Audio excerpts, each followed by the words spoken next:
તો ચાલો, દેવલાને ભૂખ લાગી છે તો એના માટે હું સૂજીના પુડલા બનાવી રહી છું. તો ચલો તમને પણ બતાવું કેવી રીતે બનાવું છું.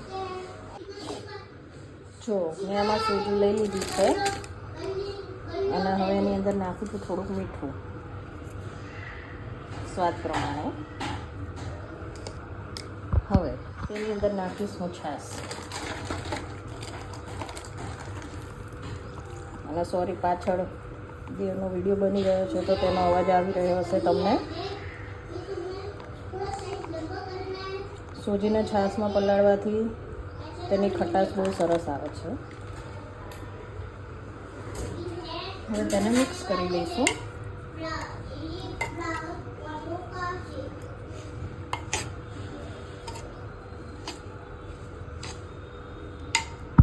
હવે આને 15-20 મિનિટ આવી રીતે ઢાંકીને મૂકી દઈશું. તો ચલો સ્ટાર્ટ કરીએ. ગેસ ઉપર તવો મૂકી દીધો છે.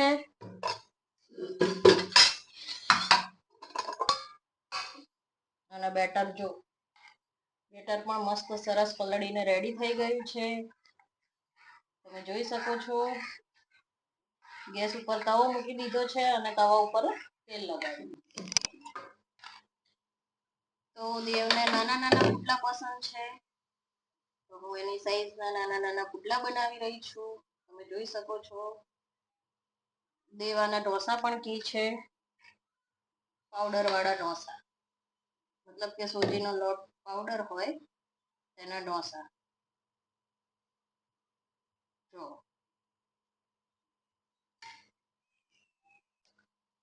હવે એ સાઈડ શેકાઈને સરસ રેડી થઈ ગયા છે. હવે તેની ઉપર થોડું થોડું ચીઝ નાખી દઈશું, કારણ કે દેવને ચીઝ વાળા ભાવે છે. તમે જો મસ્ત ક્રિસ્પ થઈ ગયા છે.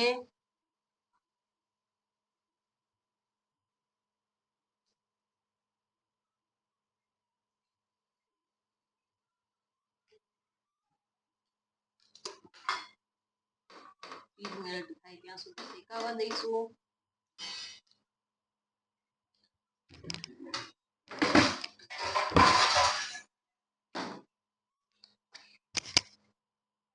જો હવે થોડું થોડું ચીઝ મેલ્ટ થઈ ગયું છે. હવે દેવને આપણે ખાવા માટે આપી દઈશું. દેવની સ્પેશિયલ ડીશ છે. ચલો હવે આપણે આને દેવને ખાવા માટે આપીએ છીએ. દેવ ચલ ચાખીને મને કે કેવા લાગે બેટા.